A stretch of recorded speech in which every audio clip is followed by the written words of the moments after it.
Hello and welcome to the first of the Property Fast Track weekly video newsletters. Would you like some useful information to help you get started in property investing and to get you onto the Property Fast Track as quickly and safely as possible?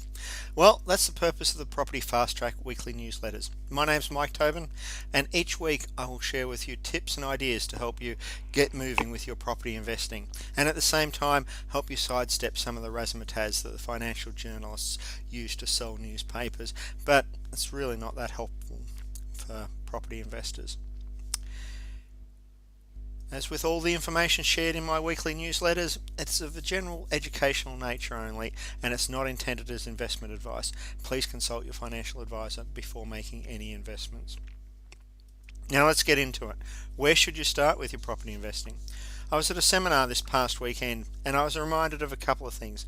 The first was that successful investing starts with a successful mindset. The second, along the lines of building a successful mindset, was that your income is the average of the 5 people you spend the most time with. This comes from a quote by entrepreneur, author and motivational speaker Jim Rohn.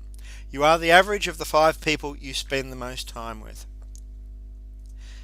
Now, let's say Jim Rohn's correct and you want to get ahead. How do you surround yourself with millionaires when you're working your tail off for an average income at an average job and all of your friends and acquaintances are in a similar average lifestyle?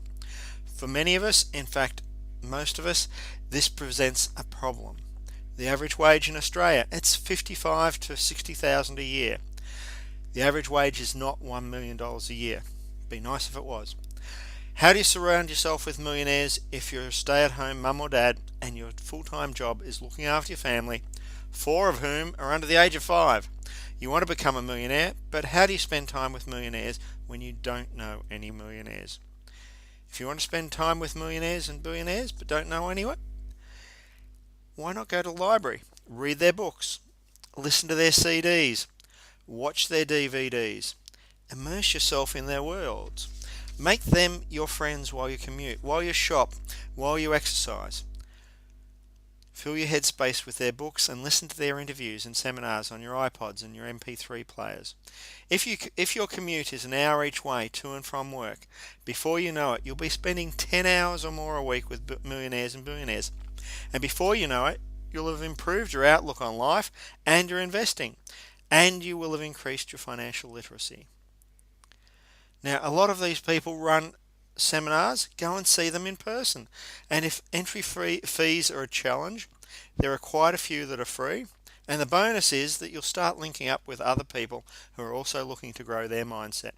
Some of the people I like are Robert Kiyosaki, Rich Dad Poor Dad; Richard Branson, Virgin Records, I think everyone's heard of him; Steve McKnight, property investing here in Australia; Dolph DeRoos, also property investing here in Australia, New Zealand and also the US; Alan C. Walter, expert on mindset; Jim Rogers, stock market investing; Van Tharp, also on mindset and stock market investing.